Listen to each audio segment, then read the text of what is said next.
जाते जाते जब धना रोटी रोता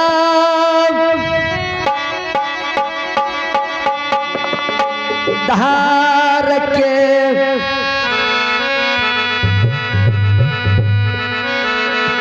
भीता पर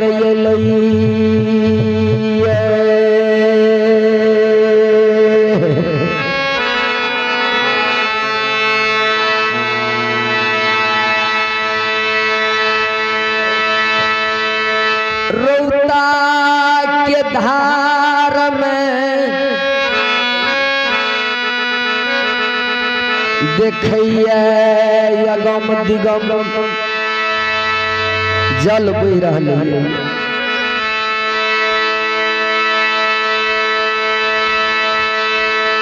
कहिए गे जगदम्बा हे गई जगदम्बा जात के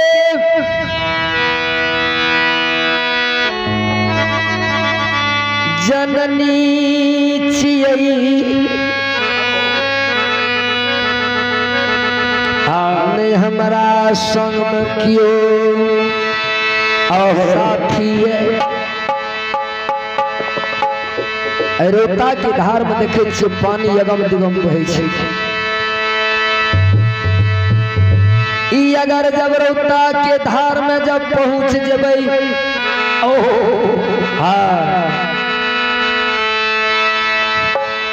हाँ सकइए गोजनोट में जब पान पैस जेते रोता के धार में डूब के मर जेबे। ये जगदम्बा अखनो बाबूजी देखबे हमार बाबू भैया सब जब दिल्ली पंजाब हरियाणा जम्मू कश्मीर जाइए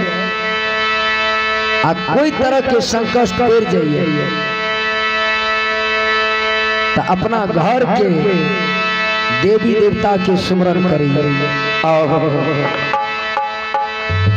अहिना धाना रोटी वही रोता के भीता पर बैस के माय गहिल के मनाबइए माय गहिल के बोध दिए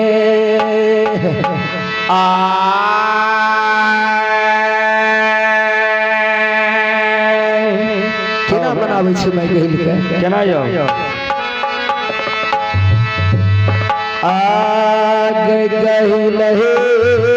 गे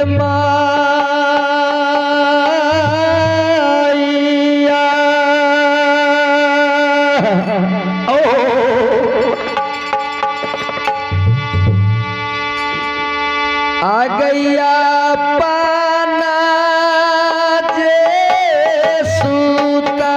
ले गई गाहिला माय गैला ले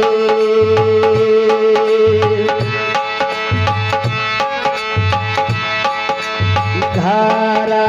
गए मुन्हार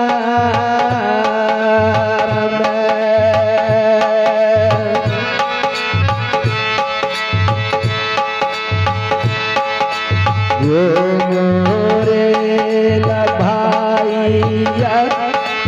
रोबई चौबई चाटी सारा गई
गाहिला मोर गे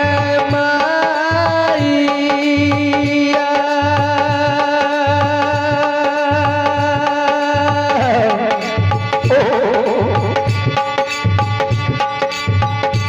आग जाती के राची जगै गाहिला माग ब्राह्मण फूला बेटिया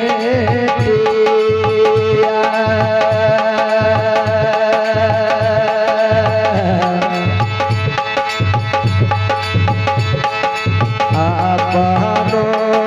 छिए